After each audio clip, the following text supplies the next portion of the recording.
बच्चों, mental math class 10th chapter number 10 मैं हूं हरी सर और आप सभी बच्चे देख रहे हैं आपका अपना यूट्यूब चैनल चलो कदम बढ़ाएं।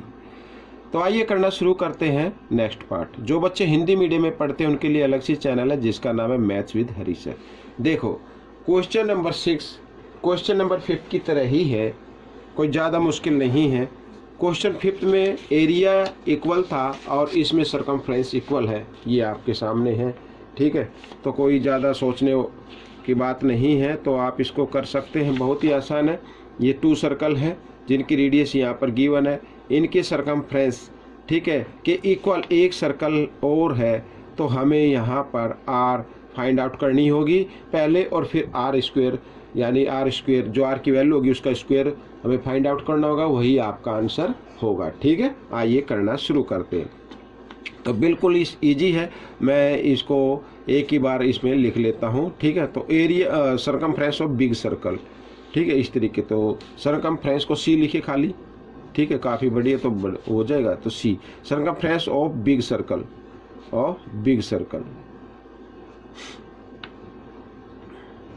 तो फॉर्मूला तो वही होगा 2 पाई आर, यही होगा, लेकिन इसमें मैं बड़ा आर बना देता हूँ।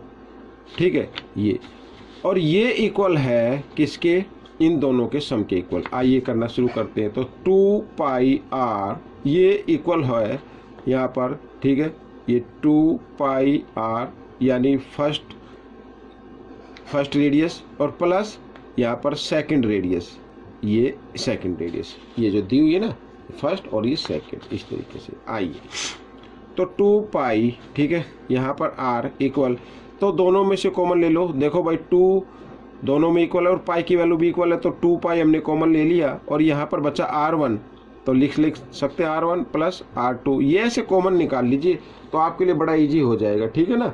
अब देखो 2, और एक चीज़ और मैं आपको बता देता हूँ, देखो इधर भी 2 पाई इधर भी 2 पाई और दोनों के बीच में इक्वल का साइन है, तो आप इनको कैंसिल कर दीजिए, तो आपकी सीधी आर की वैल्यू आ जाएगी। तो R1 क्या है 13, ठीक है, और R2 क्या है 12, 13 और 12 कितना होता है 25। ठीक है, आर की वैल्यू आ गई 25, हमें फाइंड आउट करनी है आर स्क्वायर की, तो 25 का स्क्वायर आप लिख लीजिए। ठीक है भाई, आर स्क्वायर की वैल्यू फाइंड आउट करनी तो 25 का भी स्क्वायर करना पड़ेगा, तो इसकी वैल्यू आ जाएगी 625। This is the answer of this question. ठीक, तो क्वेश्चन नंबर 7 क्या कहता है देख लेते हैं।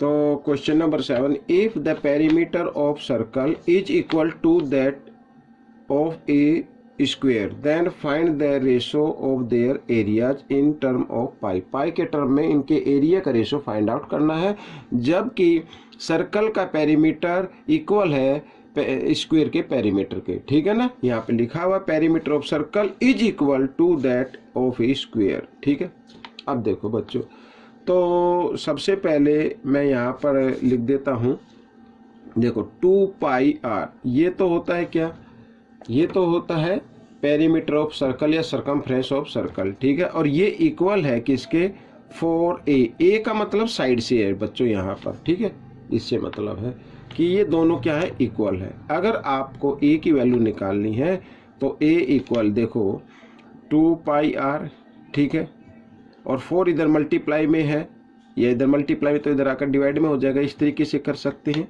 तो 2 1 जा 2, 2 2 जा 4, यानी पाई आर की पावर पाई आर बाई 2 आ गया। ठीक है, ये आ गया आपके सामने। तो अब क्या करना है, ए की वैल्यू आपके सामने आ गई है, हमें रेशो जो फाइंड आउट करना है उनके एरिया का रेशो फाइंड आउट करना है। ठीक है, तो सबसे पहले मैं रेशो में लिख देता हूँ area of circle, ratio area of square, area of square. ठीक है, अब एरिया ऑफ सर्कल का फॉर्मूला क्या होता है, पाई आर स्क्वायर होता है। ठीक है, और एरिया ऑफ स्क्वायर क्या होता है, साइड इनटू साइड यानी साइड स्क्वायर होता है। ठीक, आइए आगे कर लेते हैं। तो पाई आर स्क्वायर बाई ए, अब ए की जगह ए की वैल्यू को पुट करना है यहाँ पर। ठीक है, ये जो ए की वैल्यू है ना, इसको ए की जगह पुट कर दीजिए।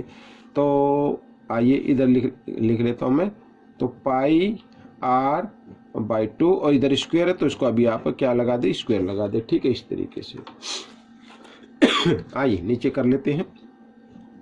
तो पाई आर स्क्वेयर, अब देखो पाई को भी 2 टाइम्स मल्टीप्लाई करना तो पाई स्क्वेयर हो जाए, या पाई इंटू पाई लिख सकते हैं। आर को 2 टाइम्स करेंगे तो आर स्क्वेयर हो गया, और साथ ही यहाँ पर 2 को भी 2 टाइम्स मल्टीप्लाई करेंगे तो मेन डिवीजन तो ये है, मेन डिवाइड तो, और ये डबल में आ जाते तो हम क्या करते हैं, उसको डबल जो नीचे होती है उसको इधर मल्टीप्लाई के फॉर्म में ले आते हैं। तो 2 को 2 टाइम्स मल्टीप्लाई करेंगे इधर 4 आ जाएगा, 4 इधर आएगा 4, लेकिन हम इधर मल्टीप्लाई के फॉर्म में ले आएंगे। ठीक है, तो आर स्क्वेयर से आर स्क्वेयर कैंसिल हो गया, पाई से पाई कैंसिल हो गया, तो क्या बचा, आर बाई पाई बच गया, यानी यही आपका आंसर होगा। तो आर रेशो पाई। ठीक है, ये आपका आंसर आ गया। बच्चों क्वेश्चन नंबर 8 कर लेते हैं, और क्वेश्चन नंबर 8 आपके सामने है। क्या कहता है क्वेश्चन, बहुत ही इजी है। Find the area of A largest triangle that can be inscribed in a semi circle, यानी सेमी सर्कल के अंदर बना हुआ ट्रायंगल, जो लार्जेस्ट ट्रायंगल होता है उस राइट एंगल ट्रायंगल ही आएगा। ठीक है ना, तो रेडियस गिवन है 85 मीटर। ठीक है, 85 सेंटीमीटर होगा शायद ये, तो 85 सेंटीमीटर तो ये है। तो हमें एरिया फाइंड आउट करना है। कैसे फाइंड आउट करना, बहुत ही इजी क्वेश्चन है बच्चों, मैं आपको बताता हूँ। देखो यहाँ पर ये रेडियस गिवन है AO। ठीक है, और एरिया ऑफ ट्रायंगल क्या होता है, मैं इधर लिख लेता हूँ, area of triangle. Area of triangle होता है बच्चों, area of triangle 1/2 base into height, ये फॉर्मूला होता है। ठीक है, और बेस इसका हो गया बच्चों AC हो गया। अगर AO 85 सेंटीमीटर है तो OC भी 85 सेंटीमीटर होगी।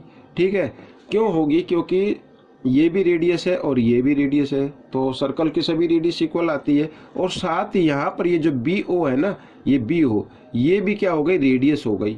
ठीक है, ये भी क्या है, रेडियस हो गई, लेकिन ट्रायंगल में ये क्या बन रही है, हाइट बन रही है। ठीक है, तो ये भी क्या होगी, 85 सेंटीमीटर होगी। आइए निकालना शुरू करते हैं फॉर्मूला उस क्वेश्चन को। तो 1/2 बेस, बेस क्या, 85 और 85। ठीक है, 85 और 85 अगर इनको ऐड कर दें तो 170 आता है बच्चों, और इनटू हाइट, हाइट क्या है, 85 है। अब देखो 2 से इसको डिवाइड कर देते हैं, 2 8 जा 16। ठीक है, और 1 बच गया 0, 2 5 जा 10, इस तरीके से। तो 85 इंटू 85 आ गया। अब इनको आप मल्टीप्लाई कर लीजिए, तो क्योंकि इधर 5 है, या आप देखो मैंने एक वीडियो बनाई हुई है डिटेल से, जिसके यूनिट प्लेस पर 5 आता है और उसको 2 टाइम्स मल्टीप्लाई करना, यानी 85 का स्क्वायर हमें फाइंड आउट करना है। तो हम क्या करेंगे, 5 का स्क्वायर कितना होता है, 25, और रहा 8, और 8 से नेक्स्ट नंबर होता है 9, तो इन दोनों को आपस में मल्टीप्लाई कर देना, 8 9 जा 72। तो ये आपका आंसर आ गया बच्चों। ठीक है, तो ये क्वेश्चन आपका सोल्व हो गया। आइए कर देंगे अब हम क्वेश्चन नंबर 9। तो क्वेश्चन नंबर 9 ये रहा आपके सामने। देखो ये भी क्या कहता है, मैंने फिगर बना के रखी हुई है ताकि थोड़ा सा आपको इजी रहे समझने के लिए। Find the area of longest circle, largest circle, largest circle का area find out in the term of pi, pi के टर्म में, that can be inscribed in a square of side 56, जो एक स्क्वायर के अंदर बना हुआ है और जिसकी साइड क्या है, 56 है। तो बिल्कुल आसान है, कर सकते हैं। इस सर्कल का एरिया हमें फाइंड आउट करना है, तो आइए फॉर्मूला लिख लेते हैं। एरिया ऑफ सर्कल क्या होता है, फॉर्मूला, एरिया ऑफ सर्कल तो होता है फॉर्मूला पाई आर स्क्वायर। पाई की जगह पाई रखना है आपको, बस ये रखना, पाई टर्म में करना है। ठीक है, अब इसकी आर क्या होगी। अब बच्चों देखो यहाँ पर ये साइड कितनी है, क्योंकि ये इसी से बिल्कुल टच है, तो ये BC है 56, तो यहाँ पर ये रेडियस होगी। इधर ये मान लीजिए ये E मान लेते, EO क्या होगी, रेडियस हो गई, और ये EO और इधर ये F, तो EF भी BC के इक्वल हो गया ना, टच हो गया। तो EO क्या है, रेडियस है, और रेडियस क्या होती है, डायमीटर की हाफ होती है, यानी BC जो है वो EF के इक्वल आएगा। ठीक है, अब देख लीजिए, अब बिल्कुल डिटेल से तो मैं इसमें नहीं जा रहा हूँ, लेकिन ये होता है क्योंकि सर्कल के स्क्वायर के अंदर बना है, तो ये इधर ये साइड टच हो रही, इधर ये हो रही, इधर ये हो रही है, और ये। ठीक है, तो BC अगर इसमें 56 है तो EF भी कितनी होगी, 56 होगी, और EF क्या डायमीटर है, और डायमीटर का हाफ क्या होता है, रेडियस होती है। ठीक है, तो रेडियस अगर हम निकालें तो 56 को 2 से क्या कर दे, डिवाइड कर दे, तो कितना आ जाएगा, 28 आ जाएगा। ठीक है, तो आइए अब कर लेते हैं। तो पाई की जगह पाई रखना है, और 28 इंटू 28 इस तरीके से। ठीक है, तो ये आपका आंसर आ गया पाई। अब 28 को 8 से इधर आप स्क्वायर आप इसका फाइंड आउट कर ले, ठीक है। 8 8 जा 64 का 4 कैरी 6, 8 2 जा 16 और 6 होता है 22 और यहाँ पर आ गया 56, ठीक है। तो 4 और इधर आ गया 8, ये 700 कितना आ गया 84 आ गया बच्चों, ये एरिया आ गया, ठीक है, पाई टर्म में। तो यहाँ पर सेंटीमीटर स्क्वायर हम लिख देंगे। तो ये आपका क्वेश्चन सोल्व हो गया। आइए करेंगे क्वेश्चन नंबर 10, ये रहा आपके सामने। क्वेश्चन नंबर 10 क्या कहता है, ये भी बहुत ही इजी क्वेश्चन है बच्चों। देखिए मैंने पहले से लिख के रखा हुआ है, ठीक है। The side of square is 14 centimetre, ठीक है।